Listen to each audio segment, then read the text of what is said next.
Apparently, Magic players have just lost their minds in the last 24 hours and have been freaking out at Mark Rosewater.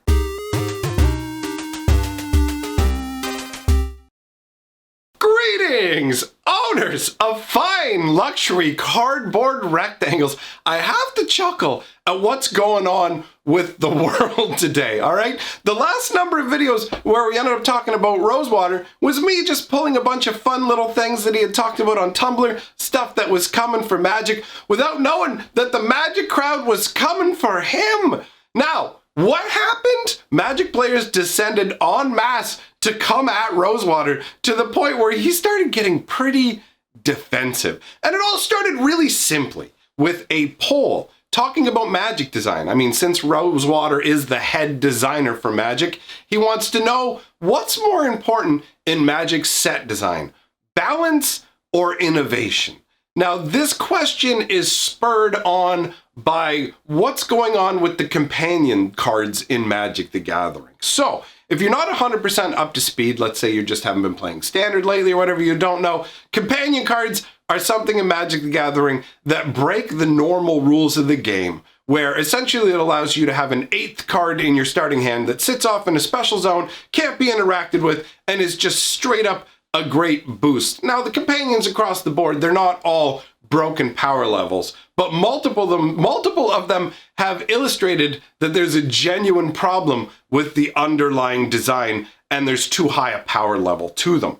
So, Rosewater puts this poll out. If you're interested to know the results of the poll, actually, it's 60% in favor of actual balance and 40% in favor of innovation, roughly, or at least at the time that I saw the poll, and it had been running for about 24 hours at that point. So I don't know how many more people are going to weigh in, but I feel like that's a decent gauge of the sentiment of the people on Twitter. That doesn't obviously represent all of Magic kind. Not all Magic players are on Twitter tweeting at Rosewater, but the ones that are angry. I mean, I've noticed there's rage all over the place right now. I took a look at the Secret Lair, the last couple Secret Lair tweets for the Godzilla's Secret Lair that's coming out is just, it's all just angry people. There is so much salt and angriness going on here to the point where I'm going to put a tweet up on the screen. This tweet is emblematic of basically what happened to Rosewater. I think it's a great way to summarize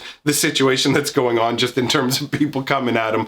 So, basically, this individual here, Dan, says, the more I think about this tweet, the more it feels like you're trying to dodge blame. You are in denial. You will start feeling better when you admit defeat. Admitting defeat part is a really interesting wording in terms of, it could have been more along the lines of when you admit that you made like a mistake or whatever. Like the whole defeat thing has a pretty combative tone to it. But either way, this is the kind of stuff that Rosewater is seeing. So his response is, how many times today do I have to accept responsibility for putting companions in Ikoria in Vision design? I did it. It was me. I'm not trying to duck responsibility. I'm trying to understand, sorry, I'm trying to understand how hard to push innovation.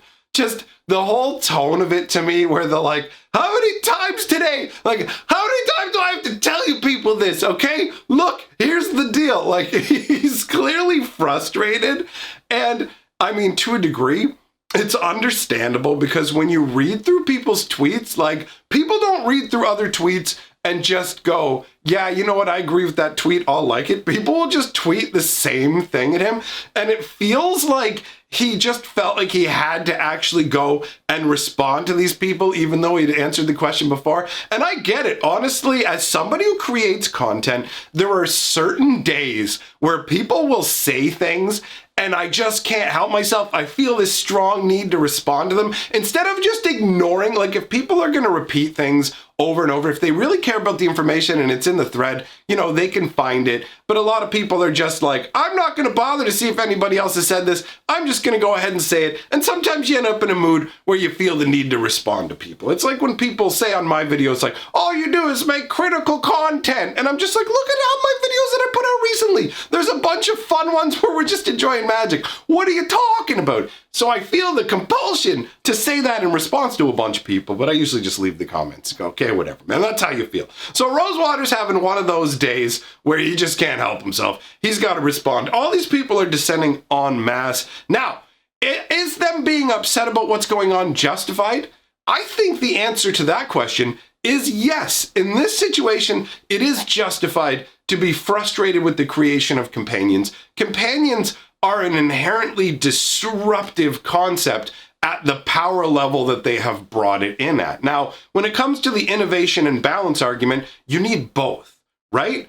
Obviously, you're not going to have them in equal measure, but to try and pretend like you can only have one or the other, you know what I mean? There's going to be a level where some give and take is going to be necessary between innovating, which is coming up with new concepts like Companion, and I like that Wizards innovates. I like that they create new concepts. That's what I want. I enjoy that very much. I enjoy all aspects of newness of Magic the Gathering, going to different planes of existence, finding new planeswalkers, new characters, new creatures, new entire world belief structures, all this sort of stuff. That's very, very interesting about Magic the Gathering. So innovation is important to me. But if you don't care about balance and nobody wants to play the game anymore because it's too unbalanced, then none of the other creation will happen because it all goes away. You want an experience that's innovative and fun. And the less balanced things get, the less fun they can become. One of the issues that's going on right now is there's been a fundamental shift in the way that Magic card design and their whole philosophy like that works, right? So they used to have a scenario where, and this is just, I never obviously worked for the company, so I don't have concrete information, just bits gleaned from different articles where they talked about situations. The Mirrodin Kamigawa block era is one where they basically talked about using almost like a system of PowerPoints where like you can only have so much power in any given set. And if you want to make stuff more powerful over here, you have to make things less powerful over here. And they tried to balance things out. Like Mirrodin was a really powerful block. So Kamigawa was intentionally underpowered block to kind of maintain an overall level of power and standard. And they learned from lessons at that point because the Ravager affinity scenario was a big deal. Honestly, that's probably a topic all on its own for a separate video, is talking about the concept of older things that happened in Magic the Gathering and how they handled it when formats and metas became like completely warped and messed up, because the response that they're taking to it now is a different one that's more problematic. It does lead to more of a situation where the further along the road we go with this, the more of an issue it becomes. It's the new design philosophy, really, right? They have the new design philosophy that's called Fire, and it's like fun, innovative, this sort of thing. I don't remember exactly what each letter stands for, but the idea behind it is they're less interested in trying to make sure everything is absolutely balanced and more interested in trying to go for what's going to be fun. And honestly, when it comes down to what's going to be fun with Magic, I like that. One of the problems is, I picked this up from looking through all of Rosewater's responses, is that he's basically saying, look, for something to be popular, it has to be powerful. And if we don't do something that's popular, then there's no real chance of returning and reusing that mechanic. So something has to be popular to be reusable. And to be popular, it has to be powerful. So it's like this power treadmill, right? And this is, there's a term for this, really. It's called power creep, where essentially you get to the point where the new cards are so good that you have to play with them, and they outclass previous era of cards. Now, Magic the Gathering doesn't have Spellfire's level of power creep, because Spellfire's level of power creep was literally print like the exact same cards, but just with higher numbers, with no increased cost or anything. So it was just genuine power creep, where absolutely every set that came out, you had to have cards from this. But we've seen now with Companions that they've made headway into every format, right? Like Companions exist everywhere. And that's part of the Fire design's goal, is to be disruptive in terms of, I mean, they don't use the word disruptive, but that's what they want. They want their cards to be able to disrupt the meta of different formats in terms of these cards are significant enough and powerful enough that they will make it into older decks. And obviously you have to have cards that are very powerful to reach that bar. That's why Oko was making headway back into Vintage. Well, guess what? Luris is doing the same thing, and that's one of the companions. So in terms of creating powerful cards that everybody wants to use, they were successful. The problem is when you go too far with that, it causes huge problems for the game and the metas of different tournament environments. And you end up with people who are dissatisfied and calling, like, this is the first time that I can think of where I've ever heard serious voices call for a ban of an entire mechanic, right? In Magic's history, the only technically banned mechanic is like what, anti? Where they don't, you can't play with it because you can't play for anti, so you can't use anti cards. And so that's like a banned mechanic. But there are people out there who aren't like crackpots, because there are a bunch of those in the Magic community as well, who will just scream about everything needs to be banned, everything's a problem. And most of the time, it's only a few cards that are a problem. That's it. It's not usually that an entire format is a problem. But companions as a class are a genuine problem, and you have people who know what they're talking about, who are well-respected individuals in the Magic community, who are saying, you know what, maybe we should just ban this entire mechanic. And while I don't think Wizards will do that, it doesn't sound like the worst solution to me. Honestly, the best solution with the companion mechanic was to have come in way lower on the power gradient, right? Like, they used to be way more cautious with the new stuff, trying not to unbalance the game. When they finally brought Double Strike into the game, one of the first cards they put it on was a 4 casting cost 2/1 with Double Strike. That's it. There's no other abilities to that card.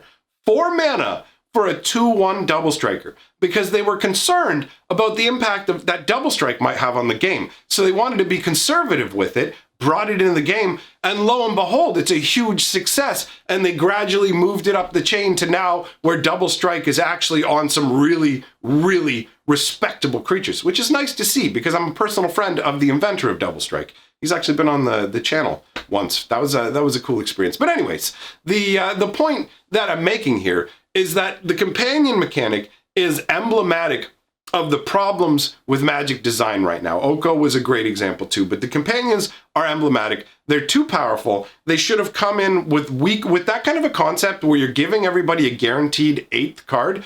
People would have played that if the cards were far weaker. You know what I mean? If it was just some kind of 2/2 when it comes into play, do 2 damage to any target. Something on that level where you go, that's still pretty good. I mean, you're getting a bear for 2 mana that can do 2 damage to any target, and you have to obviously meet some condition with your deck, but that's not going to break any format. You know what I mean? It's still going to be card advantage. The problem with Companion is it sets this bar where now basically, if you're not playing a Companion deck, your opponent just starts with this magical bonus that says, +1 card to my hand, and it's guaranteed what I'm getting. Like, it's too strong, and too much of this without proper balancing. It's like Hogak was really, really strong for Modern, and they took forever to do anything about it, and he caused huge problems. They like to ban around cards to try and keep them in formats if they can, but you can't do that with Companion. You like these Companions, you can't just ban a few cards to not make them attractive. So we're in a weird situation now where Ikoria actually isn't even released in North America. Physically, you can't even get the cards yet, and people are raging out about Companion out on Twitter, like they're freaking out on Rosewater. And while I have to admit, it gets to the point where it's like, it's over the top the way that people are going at them. Them being upset is totally understandable, makes perfect sense. Them going at him to a certain level, it's like, hey, all right, whatever. You know what I mean? Like, he's the head designer. He doesn't have absolute control over everything, but he's definitely responsible for Companions, and he definitely needs to learn that they have to scale the power level back. This whole, we'll just push it and push it and push it, and then the excuse is just like, well, it won't be memorable and won't get to come back unless it's like powerful and popular. And it's like, well, then how is Double Strike in the game? Explain that to me. Double Strike was on jank cards. Like, they made jank cards. How do you turn around to say to people who've been around for Magic for the longest time, where this wasn't the way things were done, where they didn't always push for power, and go, well, I mean, we have to do it this way, right? Like, if we don't, then people won't like the cards and they won't get to come back. And it's like, dude, this game's been going for 27 years. You've only cranked the throttle this hard in the last, like, year or two. So this is less than 10% of the game's history, and it's being presented to us as if it's the full-on, like, that's just how it is. Sometimes the simplification is a little condescending. You know what I mean? It gets a little bit frustrating. So what are you going to do? I just wanted to come out and weigh in on the craziness. All right, my friends. So big shout out to my patrons and channel members. Thanks for coming by, everybody. And I'm history, baby.